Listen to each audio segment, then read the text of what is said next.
নমস্কাৰ, মই পলাশ সিং। ৰাজ্যত এতিয়া যে বিধানসভা নিৰ্বাচনলৈ মাজত মাত্ৰ 7-8 মাহ বাকী। ইয়াৰ মাজতে এইবাৰ বিশেষ চৰ্চা লাভ কৰি আছে বিহালী বিধানসভা সমষ্টি। কিয়নো এইবাৰ বিহালী বিধানসভা সমষ্টি নিৰ্বাচন আয়োগে সংৰক্ষণ কৰিছে অনুসূচিত জাতিৰ বাবে। আৰু অনুসূচিত জাতিৰ বাবে সংৰক্ষণ কৰাৰ লগে লগে বিহালী বিধানসভা সমষ্টিত এতিয়া দেখা গৈছে বহু কেইবাগৰাকীও প্ৰাৰ্থীয়ে প্ৰাৰ্থিত্ব প্ৰত্যাশী হৈ আছে প্ৰতিটো ৰাজনৈতিক দলৰ পৰা। ইয়াৰ মাজতে কিন্তু চৰ্চা লাভ কৰি আছে এগৰাকী বিশেষ ব্যক্তিৰ নাম। তেখেত হৈছে চিৰঞ্জীৱ পাঠক।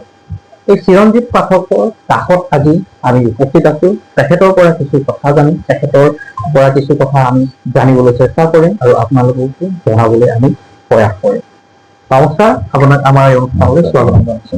হয়, যিহেতু বিধানসভা নিৰ্বাচন আগন্তুক 26ৰ বিধানসভা নিৰ্বাচন তাৰ সমাগত বুলি ক'ব পাৰি। আৰু ইয়াতে এইবাৰ বিশেষ চৰ্চা লাভ কৰি আছে বিহালী বিধানসভা সমষ্টি।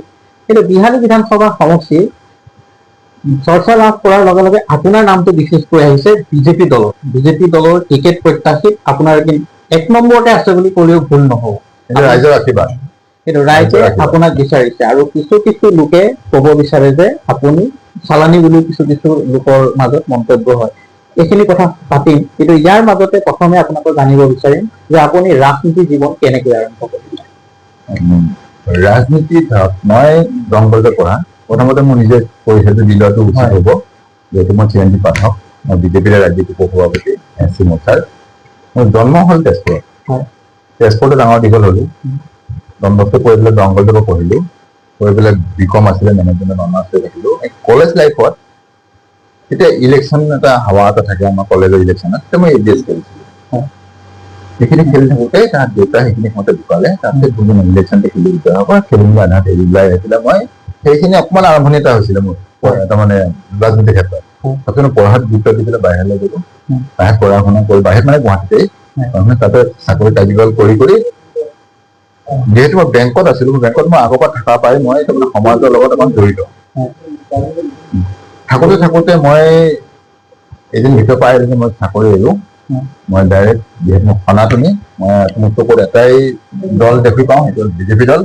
বিজেপি দলত যোগদান কৰি আজি সেই ৰাজনীতিৰ ক্ষেত্ৰত আহি সমাজৰ লগত লাগি আজি বৰ্তমান যিহেতু আপুনি বিজেপিৰ যি অসম প্ৰদেশ অনুসূচিত জাতি মৰ্চাৰ যি ৰাজ্যিক সভাপতি দায়িত্ব অৰ্পণ কৰি আছে, আপুনি এই বিজেপি দলৰ লগত যিহেতু ওতঃপ্ৰোতভাৱে জড়িত, ৰাজ্যিক দায়িত্ব যিটো অনুসূচিত জাতিৰ যি ৰাজ্যিক দায়িত্ব উপ-সভাপতি দায়িত্ব ভাৰ গ্ৰহণ কৰিছিল, ইয়াৰ কাৰ্যকাল কিমান বছৰ হ'ল বৰ্তমান? মোৰ মোটামুটি 3 বছৰ হৈ গ'ল। তাৰমানে এনে বিজেপিত জইন কৰা মোৰ 7 পৰা 8 বছৰ হ'ল। আৰু ভাইচ প্ৰেচিডেণ্ট বা সভাপতি হৈ থকা মোৰ মোটামুটি 3 বছৰমান হ'ল। আৰু দেখা গৈছে যে বিহালীত বিজেপি দলৰ কেইবাগৰাকী প্ৰাৰ্থী প্ৰত্যাশিত, তেওঁলোকে প্ৰাৰ্থিত্ব বিচাৰিছে বা টিকেটৰ দাবীদাৰ হৈ আছে। ইয়াৰ মাজত আপোনাৰ নামো চৰ্চা হৈ আছে। আপুনি তেওঁলোকৰ সন্দৰ্ভত কিবা ক'ব নেকি? কেইবাগৰাকী কিন্তু ওলাইছে। এইটো ক'বলৈ একো নাই। ধৰক চবৰে নিজৰ নিজৰ এটা স্বাধীনতা, চবৰে এটা ইচ্ছা থাকে। তাত তেওঁলোকেও বিচাৰিছে, তেওঁলোকৰ এটা ইচ্ছা প্ৰকাশ কৰিছে। ময়ো লাগি আছো, ময়ো ইচ্ছা প্ৰকাশ, আপুনি বিচাৰে আপুনিও বিচাৰক, এনেকুৱা একো নাই। আমাৰ ভাৰতীয় সংবিধান এটা লিখা আছে, এইটো আমাৰ ৰাইট। চবেই এটা বিচাৰিব পাৰো যে আগবাঢ়ি আহি মনৰ এটা তাতে এনেকুৱা একো নাই, চবেই আগবঢ়াক, একো নাই, মিলাপ্ৰীতি কৰি থাকিলে হ'ল।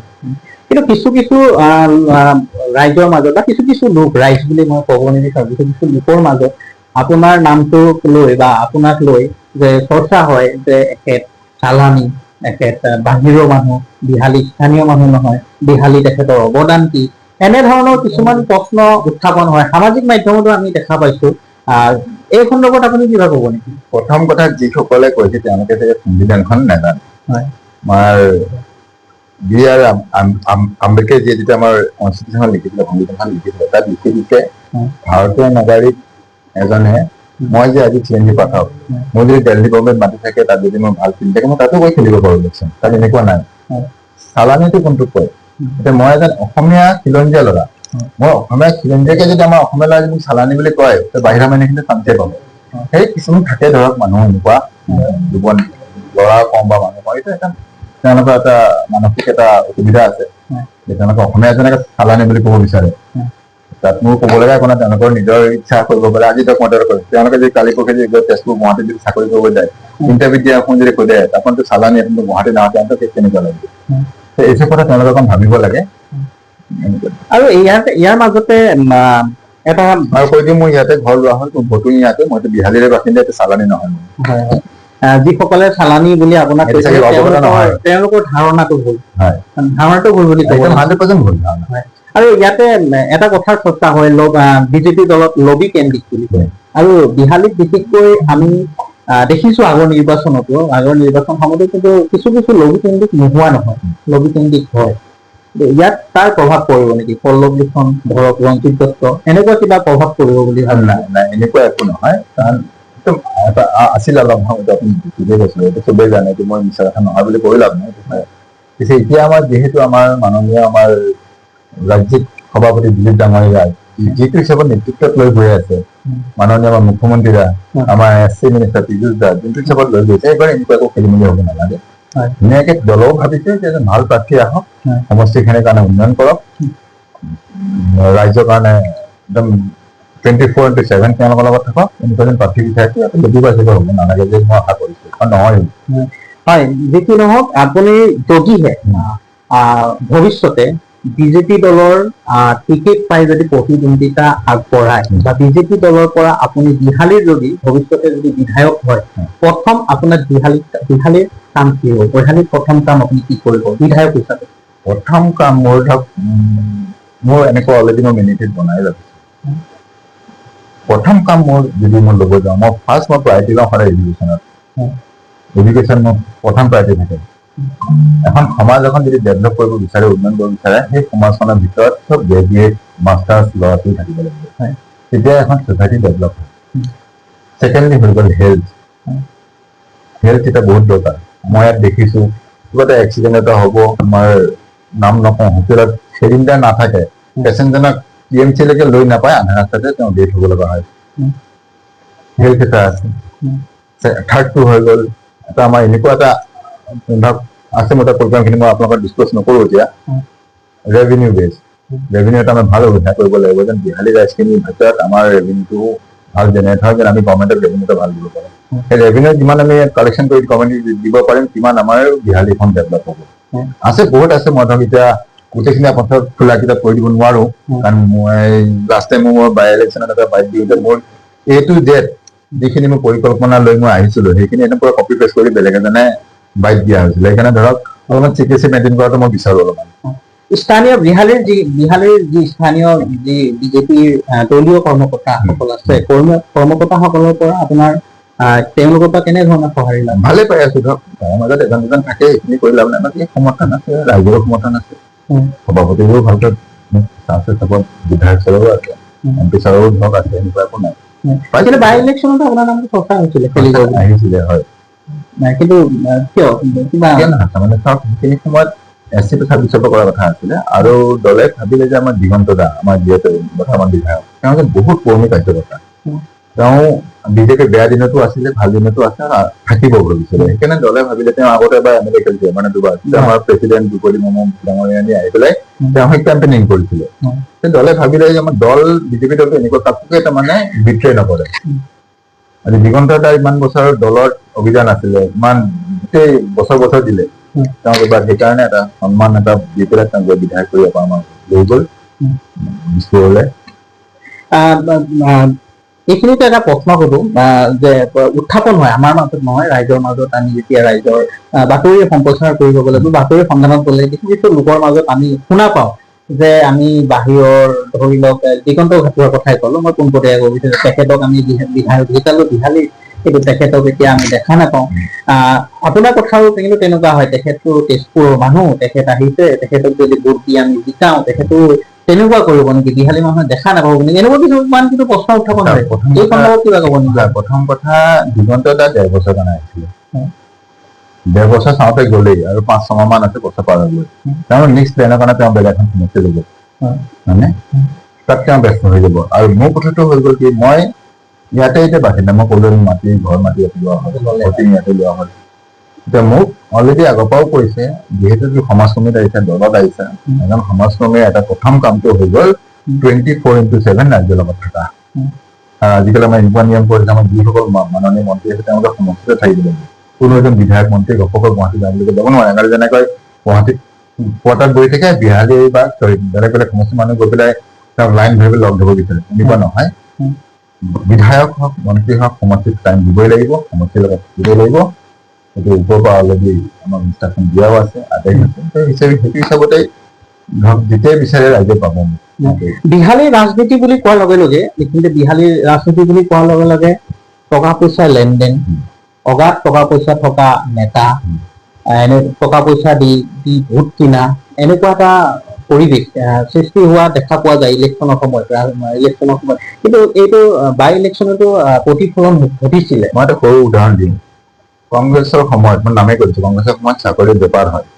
হয়নে কিয় হয় তাত যিখিনি গাধা ল'ৰা ছোৱালী থাকে মই গাধা বুলিয়ে ক'ম তেওঁলোকক পইচা পাতি দি জব দিয়াব বিচাৰে হয়নে যি এতিয়া আমাৰ বিজেপি দলত সেইটো নাইকিয়া হৈ গ'ল একদম দুখীয়া ৰিক্সা চলোৱা ল'ৰা এটাও ধুনীয়াকে গভৰ্ণমেণ্ট চাকৰি কৰিছে উদাহৰণটো কি মানে কি হৈ আছে ভাল প্ৰাৰ্থী হলে পইচা পাতি আমাক দৰকাৰ নাই আমাৰ দৰকাৰ হ'ব মোক দলৰ লগত যিখিনি মোৰ লগত লাগি থাকিব ল'ৰাখিনি তেওঁলোকক এটা মোক খোৱা বোৱাৰ ব্যৱস্থা দিব লাগিব ঘূৰা পাব ব্যৱস্থা দিব লাগিব এনেকুৱা নহয় যে একদম তেওঁক ভোট দিব লাগে কোটি কোটি টকা খৰচ কৰক সিহঁতে ভোট দিয়ক সেইটো টোটেলি বিহালী ৰাজ্যৰ ওপৰত নিৰ্ভৰ কৰে ভাল প্ৰাৰ্থী হলে ইমান টকা পইচা মোৰ হিচাপত ইমান টকা পইচা নাযায় যোনটো আমাৰ বাই ইলেকশ্যনত অলপমান গ'ল অকণমান নিজৰ কাৰণে বহুতখিনি টকা আমাৰ হ'ল নিউজ এখন হ'ল ভাল এখন ত' এইবাৰ ভাবো এবাৰ ধুনীয়াকে হ'ব বোলে আমাৰ 26 ইলেকশ্যনটো তাতো ধৰক অলপ চলপ খৰচ হয় ইলেকশ্যন বুলি ক'লে ইমানো আমি এক্সপেক্ট নকৰো যে ইমান টকা হ'ব বুলি যিহেতু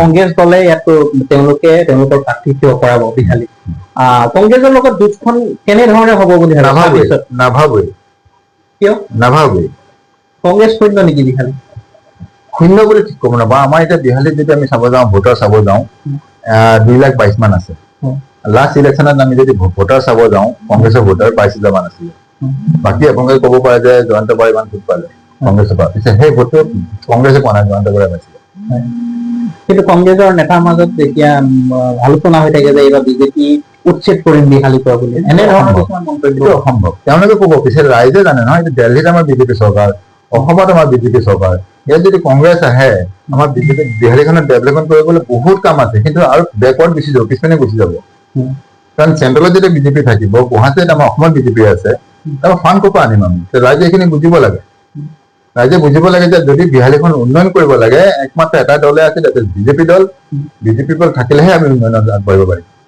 কিন্তু ৰাইজৰ মনত আহিব লাগিব কথাখিনি তেওঁলোকে বুজিব লাগিব আজি দিল্লীত কংগ্ৰেছৰ একো স্থিতি নাই অসমত একো স্থিতি নাই এনেকুৱা এটা যদি দল আমি ইয়াত যদি বহাই দিওঁ তেওঁলোকে ডেভেলপমেণ্ট নাপাব ফাণ্ড ক'ৰ পৰা পাব ফাণ্ডটোতো দৰকাৰ হ'ব না MLA ফাণ্ড এটা লাগিব সমষ্টিখন চলাবলৈ ডেভেলপমেণ্টৰ কাৰণে ক'ৰ পৰা আহিব কিন্তু বিহালী ৰাইজে এতিয়া মোটামুটি বুজিয়ে গৈছে বিহালী ৰাইজ মই দেখিছো আমাৰ বিজেপি হাততে আছে আৰু যিহেতু আজি 20 বছৰ ধৰি আমাৰ মাননীয় সাংসদ ডাঙৰীয়া বিজেপিক ধৰি ৰাখিছে যিমান যুদ্ধৰ মাজেৰে বিজেপিখন ধৰি ৰাখিছে বিজেপিয়ে থাকিব আৰু আমি নিশ্চিন্ত মানে ওলাই যাম আকৌ যুদ্ধৰ মাজেৰে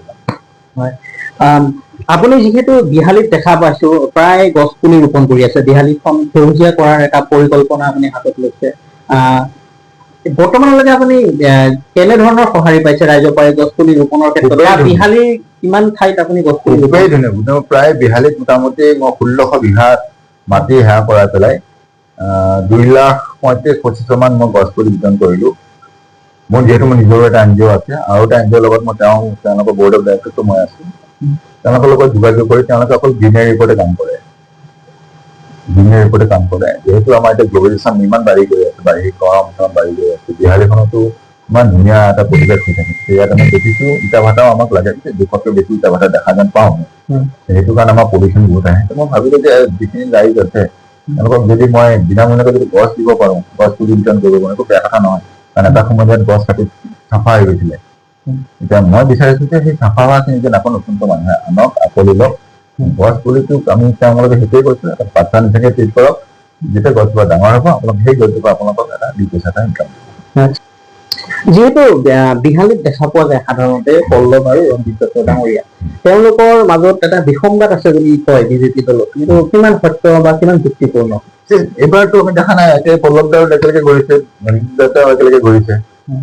আৰু কিছু লোকে ক'ব বিচাৰে, কিছু লোকৰ মুখত শুনো যে আপুনি পল্লৱৰ লবি কেন্দ্ৰিক, এনেকুৱা কিছুমান মন্তব্য শুনো। এনেকুৱা মই এজন ভাৰতীয় নাগৰিক, অসমীয়া চিৰঞ্জীৱ ল'ৰা, মই বিজেপি দলৰ কাৰ্যকৰ্তা, মোক দলে ইয়াত দায়িত্ব দি ৰাখিছে। পল্লৱ দা আমাৰ জেনেৰেল ছেক্ৰেটাৰী হয়, তেওঁলোকৰ মোক কথা বতৰা হ'বই লাগিব। দিলীপ শইকীয়াতে আমাৰ সভাপতিৰ কথা বতৰা হ'বই লাগিব। এনেকুৱা একো নহয়।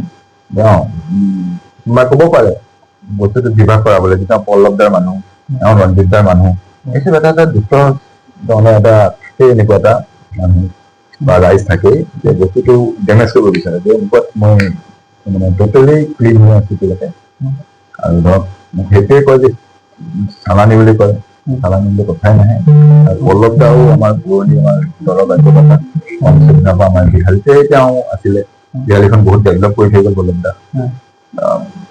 পলিটিক্সত ভাল পোৱা বেয়া পাই থাকে, তাত এনেকুৱা একো নাই, মানে বিশেষ নাভাবো। আৰু এনেকুৱা একো নহয় যে মই পল্লৱ দা পংখী বা মই ৰঞ্জিত পংখী, মই দলৰ হৈ আছো। কিবা সুধিব লগা পল্লৱ দাক ফোন কৰো, বিজু দাক ফোন কৰো, কথা পাতো, এনেকুৱা একো নাই। আপুনি কিমান আশাবাদী বিজেপি দলে আপোনাক চাৰ্ভিচত টিকেট দিব বুলি কিমান আশাবাদী? পুৰা সম্পূৰ্ণ একদম। আৰু বিহালী ৰাইজে সহায় কৰিব? নিশ্চয় কৰিব, কেনেকৈ আজি ইমান দিনে আছো। বিহালী ৰাইজে মোক চাওক, বিহালী ৰাইজে মোক আঁকোৱালি লৈছে, সেইখিনি মই বুজো। বিহালী ৰাইজে তাৰ মাজত এজন দুজনে ধৰক নিবিচাৰে, সেইটো নহয় পিছত আৰু গোটেই দলৰ টিকেট দিলে গোটেই বিহালী ৰাইজে ভাবিব চাপৰ্ট আহিব। শেষত কিবা ক'ব নেকি বিহালীবাসী ৰাইজক? বিহালীবাসী ৰাইজক মই তেওঁলোকক অনেক ধন্যবাদ জনাব বিচাৰিছো, তেওঁলোকে মোক আঁকোৱালি লৈছে, মোক বহুত সময় লৈছে। আৰু আশা কৰো মই আপোনালোকৰ চৰণতে গোটেই বাকীখিনি মোৰ ৰাজনীতিক কাৰ্যত আপোনালোকৰ চৰণতে দিব পাৰো। এইখিনি কৰি মই বিহালী ৰাইজক ধন্যবাদ জনাইছো। হয়, এয়া আছিল চিৰঞ্জীৱ পাঠক।